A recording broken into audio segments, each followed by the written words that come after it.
It was 1966, during a flight back from an official visit to China.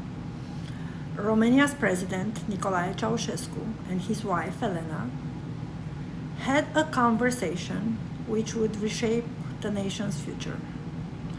Nicolae cried that Romania's population of 16 million was small compared to that of Mao Zedong's China. Elena's solution? Make people have children. And just like that, Decree 770 was born. It was signed overnight. Decree 770 banned abortion and contraception, sparking Romania's biggest baby boom. The children born in 1967 and 1968 were called decreței, the children of the decree. But honestly, nearly every child born between 1967 and 1989 could earn that title, as most of us were born because of that law. How do I know? Let's just say my family is not big on keeping secrets, and I was reminded every time I was on somebody's nerves. Ceausescu's vision wasn't just about numbers. He wanted to create the new man and to reinvent Romania. But Decree 770 turned women into tools of the state. Abortion was outlawed, except for women over 45 and those with serious health conditions. Contraceptives? Banned. Family planning? Non-existent. The state even enforced mandatory gynecological exams to monitor pregnancies, stripping women of any autonomy.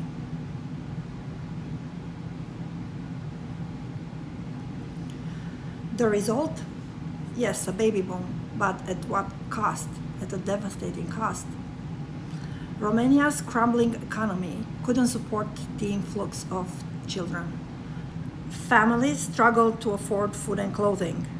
By the 1980s, over 100,000 children languished in overcrowded orphanages, many of them malnourished and neglected. The children of the decree grew up in a world of scarcity, queuing for hours for bread and oil, while Ceausescu's propaganda painted a false picture of a thriving socialist utopia. But here's a twist. Those same decreței became the spark for the 1989 Romanian Revolution. By December 1989, Romania was a pressure cooker. Food shortages, power cuts, and the secret police suffocated the nation. When protests erupted in Timișoara and spread to Bucharest, it was the young, many born under Decree 770, who took the streets chanting "Libertate," freedom, and facing tanks and bullets. Over 1,000 people died in the revolution, most of them young. On December the 25th, 1989, Nicolae and Elena Ceausescu were executed after a swift trial. The irony? Without Decree 770, many of those revolutionaries might not have been born. Ceausescu's dream of a new man created the very generation that toppled him.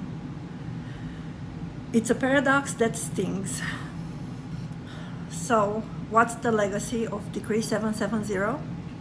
For me, it's personal. Family stories, many family stories. Sad, some funny. For Romania, it's a collective scar.